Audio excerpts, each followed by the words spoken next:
பெரும்பாலான வீடுகள்ல அதிகமா சாப்பிடக்கூடிய உணவுகள் என்ன அப்படின்னு பார்த்தா, இட்லி, தோசை, சப்பாத்தி இது மாரி தாங்க இருக்கும்.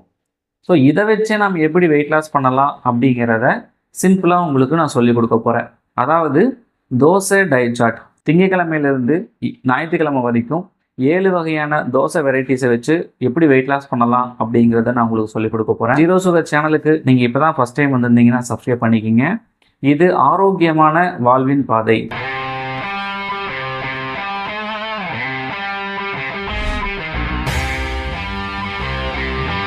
நீங்க எப்பவுமே தோசை ப்ரிப்பேர் பண்ணும்போது ஆயில குறைந்த அளவு நம்ம யூஸ் பண்ணணும். ஒரு சிலர் பார்த்தீங்கன்னா தோசையில அதிக அளவு ஆயில் யூஸ் பண்ணி சாப்பிடுவாங்க. இதனால கேலரிஸ் வந்துட்டு அதிகமா கூடுறதுக்கு வாய்ப்புகள் இருக்கு. தோசை ப்ரிப்பேர் பண்ணும்போது முடிஞ்ச அளவுக்கு எண்ணெய்களை குறைவா யூஸ் பண்ணுங்க. நீங்க எந்த அளவுக்கு எண்ணெய்களை அதிகமா யூஸ் பண்றீங்களோ அது வந்து உங்களுக்கு கொலஸ்ட்ரால் அதிகமா வர்றதுக்கும் வாய்ப்புகள் இருக்கு. திங்கட்கிழமை காலையில நம்ம பிரேக்ஃபாஸ்ட்டுக்கு தோசை எடுத்துக்கலாம். அந்த தோசையை நம்ம எப்படி ப்ரிப்பேர் பண்ணலாம் அப்படின்னா, நீங்க ஒரு கேரட்டு இல்ல 2 கேரட் நல்லா சீவி வச்சு, அதிக அளவு அந்த தோசை மேல நீங்க கேரட்ட போட்டு, நீங்க கேரட் தோசை மாதிரி நீங்க சாப்பிடலாம். எவ்வளோ சாப்பிடலான்னு கேட்டீங்க அப்படின்னா, ஒரு தோசை போதுங்க. இல்ல நீங்க உங்களுக்கு ரொம்ப அதிகமா பசி எடுக்கும் அப்படின்னா, நீங்க 2 தோசை கூட நீங்க தாராளமா சாப்பிடலாம். ஸோ இந்த கேரட் தோசையை கார்போஹைட்ரேட் கூட நம்ம ஃபைபரும் சேர்த்து சாப்பிட்றதுனால நமக்கு நல்லாவே வெயிட் லாஸ் ஆகும். இது கூட தேங்காய் சட்னியை நீங்கள் தாராளமாக சேர்த்திக்கலாம். ஸோ திங்கட்கிழமை காலையில் ஒரே ஒரு கேரட் தோசை மட்டும் போதும். செவ்வாய்க்கிழமை காலையில் நம்ம என்ன மாதிரி எடுக்கலாம்னா, பச்சை பயிறு தோசை எடுத்துக்கலாங்க.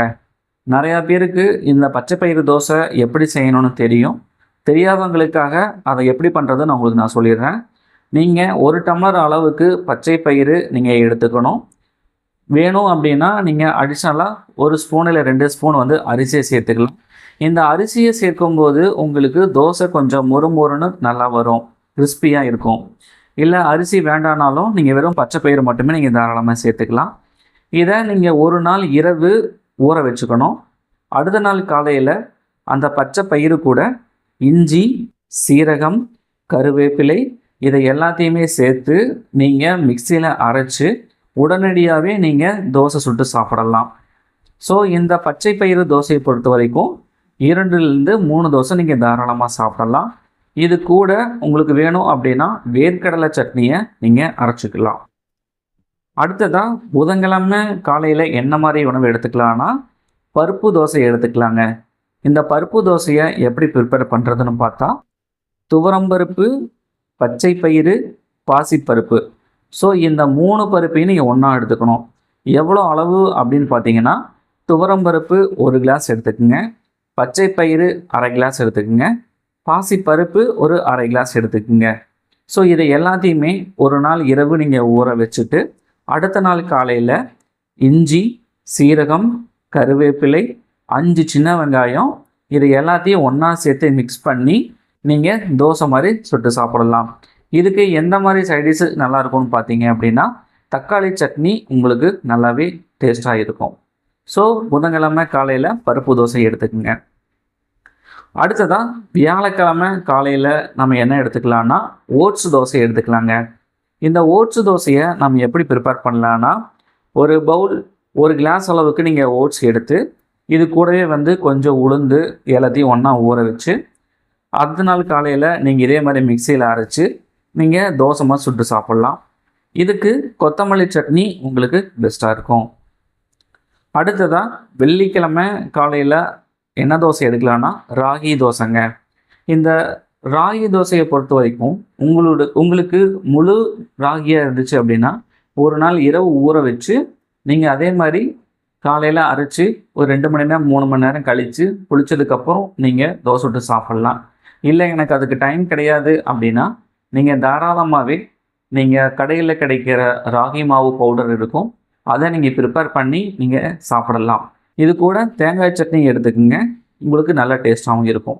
சனிக்கிழமை காலையில் நம்ம எந்த மாதிரி தோசை எடுத்துக்கலாம்னா, வெங்காய தோசை எடுத்துக்கோங்க.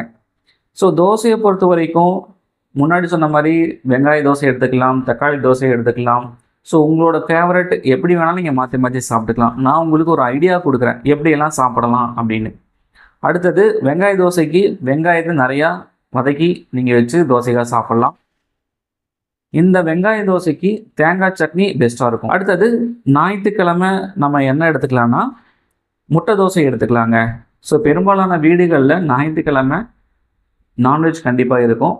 ஸோ நீங்கள் தோசை விரும்பிகளாக இருந்தீங்க அப்படிங்கும்போது இந்த தோசைகளை எப்படி வேணாலும் மாற்றி மாற்றி சாப்பிட்டுக்கலாம் உங்கள் விருப்பப்படி. ஸோ இந்த முட்டை தோசைக்கு வந்து என்ன சிக்கன் கிரேவி இல்லை முட்டை கிரேவியாக இருந்தாலும் ஓகே தான், நீங்கள் எப்படி வேணால் ப்ரிப்பேர் பண்ணி சாப்பிட்டுக்கலாம். ஸோ இந்த தோசையை பொறுத்த வரைக்கும் நீங்கள் அதிக அளவில் சாப்பிடக்கூடாது. ஒரு தோசை இல்லை அதிகபட்சம் 2 தோசை உங்களுக்கு வயிறு ஃபில்லிங் ஆச்சுனாவே போதும். அது கூட வந்துட்டு எக்ஸ்ட்ரா எதுவுமே சாப்பிட வேண்டாம். முடிஞ்ச அளவுக்கு எண்ணெய் வகைகளை குறைவாக சேர்த்திக்கிறது ரொம்ப நல்லது. நீங்கள் இந்த தோசையெல்லாம் சாப்பிட்டு முடிச்ச ஒரு அரை மணி நேரம் கழித்து இல்லை 1 மணி நேரம் கழித்து ஏதாவது ஒரு பழ வகைகள் எடுத்துக்கோங்க. ஃபார் எக்ஸாம்பிள் கொய்யாப்பழம் எல்லாருக்குமே கிடைக்கும், சீப் அண்ட் பெஸ்ட்டுன்னு சொல்லலாம். அதே மாதிரி நீங்கள் ஆப்பிள் சாப்பிடலாம், மாதுளம்பழம், ஆரஞ்சு பழம், இது மாதிரி என்ன பழங்களை வேணால் நீங்கள் தாராளமாக சாப்பிட்லாம்.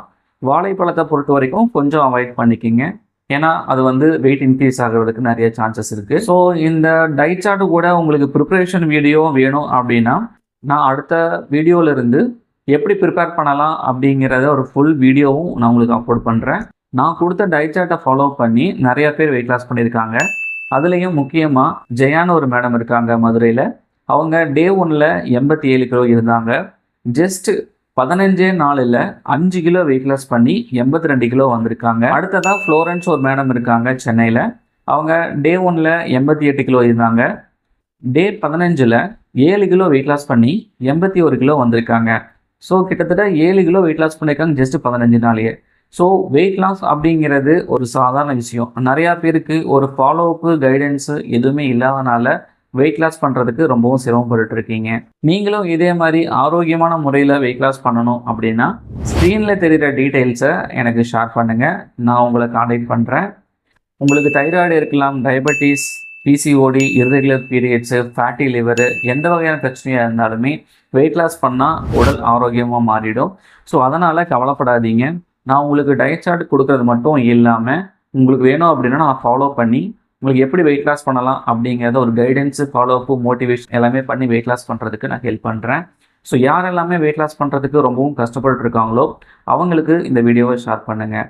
ஸோ அடுத்த வீடியோவில் திங்கட்கிழமையிலேருந்து ஞாயிற்றுக்கிழமை வரைக்கும் ஸ்மூதி 7 வகையான ஸ்மூதி எப்படி சேர்த்து வெயிட் லாஸ் பண்ணலாம் அப்படிங்கிறத நான் உங்களுக்கு டீட்டெயிலாக சொல்கிறேன். ஸோ அடுத்த வீடியோவில் பார்க்கலாம். தேங்க்யூ.